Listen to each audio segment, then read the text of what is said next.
In the beginning of The Batman, we are introduced to the modern role of the Bat Signal, a nocturnal presence cast over Gotham not unlike Batman himself. And when I was sitting in the theater, sandwiched in between two drunk strangers, I made an immediate connection between the Bat Signal and the panopticon. Now, we'll get into the panopticon in a second, but I just want to let everyone watching know that I have extremely normal feelings about the Batman. Just like everyone else, I liked the movie, and I definitely haven't said anything weird about the Riddler on Twitter.com. That's such a stupid joke.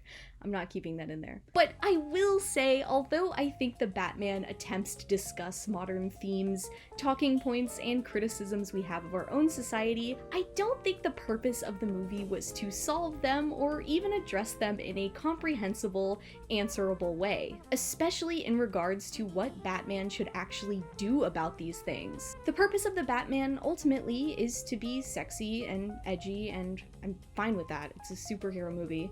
However, this wouldn't be a certified dog-eat-dog lefty review without addressing the prison-sized pig in the room, leftist politics, the panopticon, and the Batman 2022. Let's get into it.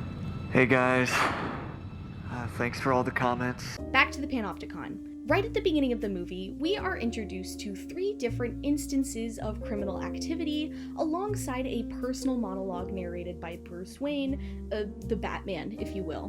What he essentially exposits is that because he's only one person and because Gotham is a large city, he cannot be everywhere at once. Because of this, he uses the signal to help prevent crime by striking fear into the hearts of the criminals of Gotham. The 3 instances are a man robbing a corner store, a group of men vandalizing public property, and another group of men assaulting a guy on the train.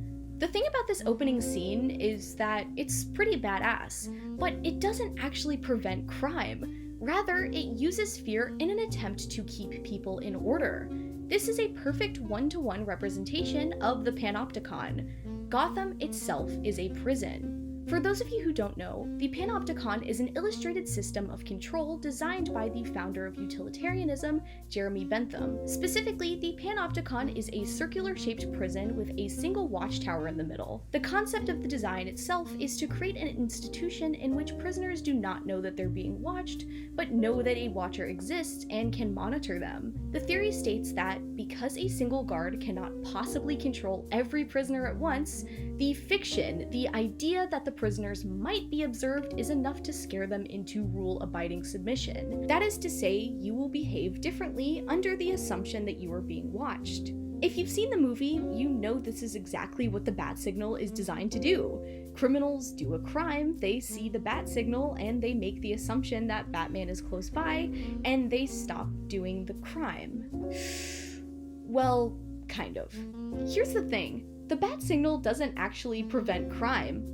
The robber still gets away with the corner store's money, the public building is still vandalized, and, well, the guys on the train get beat up, but they've already assaulted the civilian. It didn't really prevent anything, rather just delay an attack that was already going to happen. It's interesting, right? Batman very explicitly doesn't stop crime, but rather punishes people for doing one. Kind of reminds me of something, I can't really put my finger on it. Oh well. Of course, this opening scene is cool, but it also tells us a lot about the politics of this movie right off the bat. No pun intended. The conveyed politics rely on the assumption that all criminals are fundamentally bad, and that they deserve to be punished in this psychological way, and that the panopticon that Batman uses is therefore fundamentally good and necessary. But the movie shows us that this doesn't actually do anything. It would be one thing if they had a scene where criminals are planning a crime, they look out the window, see the bat signal, and then don't do the crime, but it doesn't do that. They don't show us that. So we therefore must assume that the bat signal does exactly what it shows us. Make criminals piss themselves and run away. What sort of prevention is that? You notice how I say the panopticon that Batman uses? Well, here's the thing. Another character uses this same concept, but in a way that's actually kind of successful. Now, it's not an exact comparison, but the Riddler's unconventional methods are something that directly parallels the bat signal. But in his case, it's seen as something fundamentally bad and unnecessary. But why? In the movie, the Riddler uses a combination of blackmail, clues, and online commentary in order to force the corrupt class to publicly expose themselves in an attempt to dissolve the entire operation, which is, dare I say, extremely based. Now, you're probably thinking, dog, what the heck does this have to do with the panopticon? And I'll tell you, random observant stranger. In the same vein that Batman attempts to use the bat signal, the Riddler uses corrupt politicians and police officers in order to successfully startle them into going further underground. Of course, the blackmail involves an event that already happened, but we are shown at length the amount of corrupt, higher-up police officers who are involved in that very scandal. Because of this, and because of Batman's clear opposition to what the Riddler is doing, we must also assume that Batman too is a tool of the upper class. All anyone cares about in this place are these white, privileged assholes. The mayor, the commissioner, the DA. Now Thomas and Bruce Wayne, I mean, as far as I'm concerned, that psycho's right to go after these creeps. I think you'd be on his side. Hot take, right? A billionaire white man who beats up poor people for fun might actually be kind of hard to relate to. No one has ever said that before. I'm the first person to do it. But actually, I found it interesting that the movie itself points this out, that Batman is impossible to relate to, that he inherently benefits from the corruption in Gotham, both as a billionaire and as a superhero, and then it just doesn't do anything with it. And I feel like this all circles back to a much bigger problem with modern superhero movies. The desire to make complex villains who have rational gripes about the world, but go about them in an irrational way. Take another Batman movie. In The Dark Knight Rises, Bane is literally a prison abolitionist. He is shaped by prison in the worst way possible. His most famous monologue is about how prison breaks you, tortures you, how it is a sentence worse than death. Batman is even able to see it for himself. But while both Bane and Batman fight for justice, it just so happens that Batman's personal justice does not involve blowing up Gotham for whatever reason, even when completely unrelated to the main goal. So what is the Batman solution to these problems? And more importantly, what does anti-leftism, or rather pro-liberalism, accomplish in modern superhero movies? Well, the Batman solves this political standoff in a very liberal way, barely admitting that there is a problem and enacting vague symbolism in a way that hints towards change. Like I said before, most of the movie dedicates itself to pointing out the inherent corruption and power imbalance within the entire police force. It's the Riddler's main motivation for change. However, once they catch the one bad apple, we get a scene like this. Don't you know you boys in blue work for me?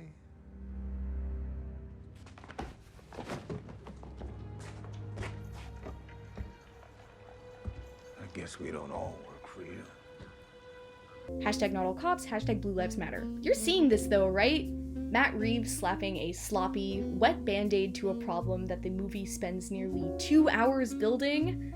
Oh, well, these cops aren't bad because they're standing in a cinematic way. These cops aren't bad because Commissioner Gordon said so, even though he didn't know about the corruption before, somehow. But then we hear that the Riddler's final move is to dismantle Gotham, and based on what we've seen, we get this idea that he's going to expose something that incriminates everyone, something that points out exactly what Catwoman argues earlier in the movie, that the cops and Bruce Wayne directly benefit from this corruption, both as over-trusted, overfunded tools of the system. They will go. Wait. No, he meant, actually dismantle Gotham, like, with a bomb, which feels awfully literal for a guy named the Riddler, huh? But I think this is what is so frustrating and fascinating about analyzing movies like this. I do not expect superhero movies to be quote-unquote leftist by any stretch of the imagination. However, I do think it's a little unfair, just as a filmmaker, to bring up these very valid points and then completely drop them. So I wonder why this is, why the Batman, or why so many superhero movies feel the need to present a leftist argument only to invalidate it by random, unnecessary acts of violence against innocent people. why leftism is always seen as some sort of complex villainy, why, despite everything, modern superheroes are meant to fight within the system rather than against it. Well, we know why. It's military propaganda. That's pretty obvious. I think we're all smart enough to understand that superheroes aren't real, but I don't think it's stupid to point out the massive impact media has on the way that we think. And it all circles back to the panopticon I mentioned at the beginning of this video. Batman has one, the Riddler has one, and we have one. The media that we consume, in a way, surveys the way that we think. If we're being told that change can only happen within the system, that the system is fundamentally good, and therefore you're only good if you fight within the system, we will operate as such. This video is less of a review and more of an observation. Like I said before, I really enjoyed this movie, even with all its silly little flaws. And I've always been fascinated by the treatment of leftist antagonists, why so many writers turn to leftist ideology in order to make a villain more relatable, more sympathetic, but in turn more evil. You can see so clearly that there is a desire to change the status quo, but a refusal to actually address or even challenge it. I think it all boils down to how deeply rooted liberalism is in our society, how fundamental change seems so far-fetched that it feels scary and evil to us. And I wonder if the recent slow rise in leftism in America will have any effect on the way that villains are written in the near future. I guess we'll just have to wait and see. Peace. Was Morbius a communist? I haven't seen the movie, but I really